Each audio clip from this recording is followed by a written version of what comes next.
ತದನಂತರದಲ್ಲಿ ನಮ್ಮ ಧರ್ಮಪತ್ನಿ ಮಧುರ ಅವರು ಮದುವೆ ಆದ ನಂತರದಲ್ಲಿ ಬೆಂಗಳೂರಿಗೆ ಬಂದಾಗ ನಾವು ಏನು ಮಾಡಬೇಕು ಅಂತ ಗೊತ್ತಿಲ್ಲ, ಒಂದು ಅನಾಥಾಶ್ರಮಕ್ಕೆ ಹೋದ್ವಿ. ಅನಾಥಾಶ್ರಮದಲ್ಲಿ ಹೋಗಿ ಪೆನ್ನು, ಪುಸ್ತಕ ಈ ಎಲ್ಲದನ್ನು ಕೊಟ್ಟು ನಮ್ಮ ಕರ್ನಲ್ ನಾಯ್ಡು ಅಂತ ಹೇಳಿದರು, ಅವರ ಒಂದು ಆಶೀರ್ವಾದವನ್ನು ಪಡೆದು ಎಲ್ಲ ಬಡ ಮಕ್ಕಳಿಗೆ ನಾವು ಹಂಚಿದ್ವಿ. ಇದು ಹತ್ತತ್ರ 16-17 ವರ್ಷದ ಹಿಂದೆ ನಾನು ಕತೆ ಹೇಳ್ತಾ ಇರ್ತಕ್ಕಂಥದ್ದು.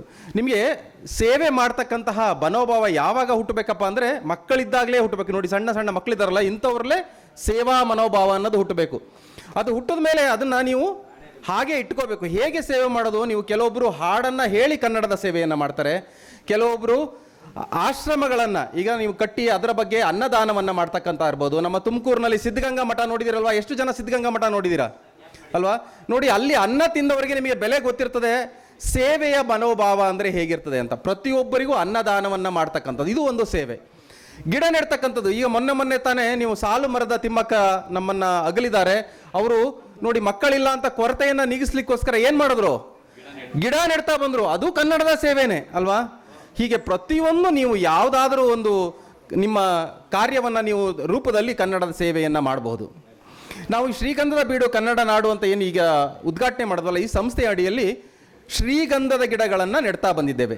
ಏನು ಇದರ ವಿಶೇಷತೆ ಅಂದರೆ, ಇಡೀ ಪ್ರಪಂಚದಲ್ಲಿ, ಇಡೀ ಭೂಮಂಡಲದಲ್ಲಿ ಅತಿ ದುಬಾರಿಯಾದಂತಹ ಮರ ಯಾವುದಪ್ಪ ಇದೆ ಅಂತಂದರೆ ಅದು ಶ್ರೀಗಂಧದ ಮರ. ಯಾವ ಮರ ಹೇಳಿ? ನೋಡಿ, ಈ ಶ್ರೀಗಂಧದ ಮರ ಇದೆಯಲ್ವಾ, ಇದನ್ನು ಔಷಧಿಯಾಗಿ ಉಪಯೋಗ ಮಾಡ್ತಾರೆ ಅಲ್ವಾ?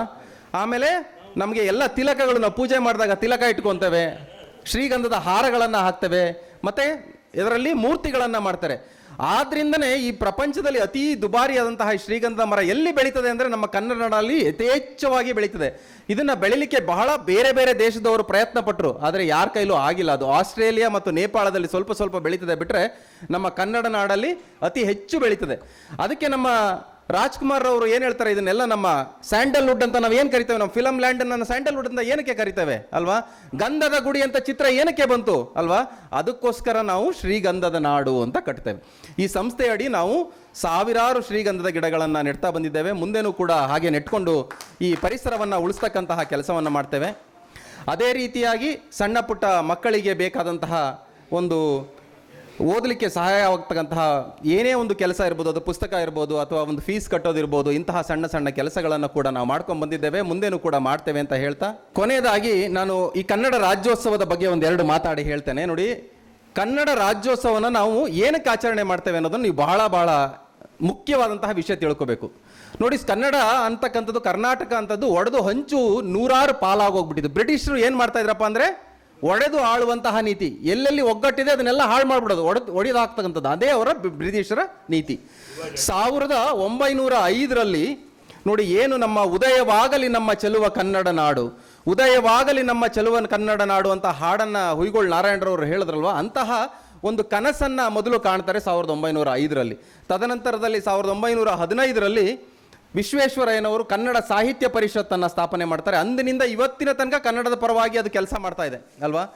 ಅದೇ ರೀತಿಯಾಗಿ ನೀವು ಇದೆಲ್ಲ ಸ್ವತಂತ್ರ ಪೂರ್ವದಲ್ಲಿ ಹೇಳ್ತಾ ಇರತಕ್ಕಂಥದ್ದು. ಮಹಾತ್ಮ ಗಾಂಧೀಜಿ ಅವರು ಬಂದಂತಹ ಸಂದರ್ಭದಲ್ಲಿ ನಮ್ಮ ಹುಯಿಗೋಳ್ ನಾರಾಯಣರವರು ಬರೆದಂತಹ ಈ ಹಾಡನ್ನು ಹೇಳ್ತಾ ಉದಯವಾಗಲಿ ನಮ್ಮ ಚೆಲುವ ಕನ್ನಡ ನಾಡು ಅಂತ ಹೇಳಿ ಆಗ್ಲಿಂದ ಪ್ರಾರಂಭ ಮಾಡಿ ಸ್ವತಂತ್ರ ಸಿಕ್ಕ ನಂತರದಲ್ಲಿ 1964ರಲ್ಲಿ ಎಲ್ಲ ಏಕೀಕರಣವನ್ನು ಮಾಡಿ ನಮ್ಮ ಕರ್ನಾಟಕ ಅಂತ ಮಾಡಿದ್ರು. ಆಗ ಮೈಸೂರು ರಾಜ್ಯ ಅಂತ ಹೆಸರಿತ್ತು. ತದನಂತರದಲ್ಲಿ 1973ರಲ್ಲಿ ಮರುನಾಮಕರಣವನ್ನು ಮಾಡಿ ಕರ್ನಾಟಕ ಅಂತ ಮಾಡಿದ್ರು ಅಲ್ವಾ? ಎಷ್ಟು ಜನರ ಹೋರಾಟ ಇದೆ, ಸ್ವತಂತ್ರಕ್ಕೆ ಎಷ್ಟು ಹೋರಾಡಿದ್ರು ಅಷ್ಟೇ ಹೋರಾಟ ಈ ಕನ್ನಡವನ್ನು ಒಗ್ಗೂಡಿಸ್ಲಿಕ್ಕೆ, ಕನ್ನಡ ಪ್ರಾಂತ್ಯಗಳನ್ನು ಒಗ್ಗೂಡಿಸ್ಲಿಕ್ಕೆ, ಕನ್ನಡ ಮನಸ್ಸುಗಳನ್ನು ಒಗ್ಗೂಡಿಸ್ಲಿಕ್ಕೆ ಕೆಲಸ ನಡೆದಿದೆ. ಇದರಿಂದ ನಾವು ಕನ್ನಡ ರಾಜ್ಯೋತ್ಸವ ಅಂತ ಹೆಮ್ಮೆಯಿಂದ ಆಚರಣೆ ಮಾಡ್ತೇವೆ.